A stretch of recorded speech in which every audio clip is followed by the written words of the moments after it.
while entrapped in the boundless ocean of suffering and samsara, it is of foremost importance to have a human life that enables Dharma practice. If one is reborn in the God realm, the hedonistic indulgences therefore exceed those of the human realm. Whatever gods or devas in the God realm want will automatically and instantly appear by means of visualization. However, they lack Dharma, therefore all the 1,000 Buddhas of the Good Kalpa attain Buddhahood in human form. The following cases are never encountered. This Buddha attained Buddhahood in the form of Indra, Brahmä, or Vishnu. A human form is the most suitable for listening to teachings.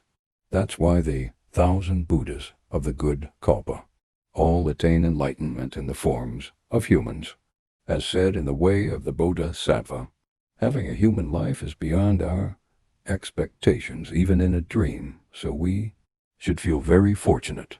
The human body, when used properly as a Dharma vessel, is far more precious than vessels made of gold, silver, or jade.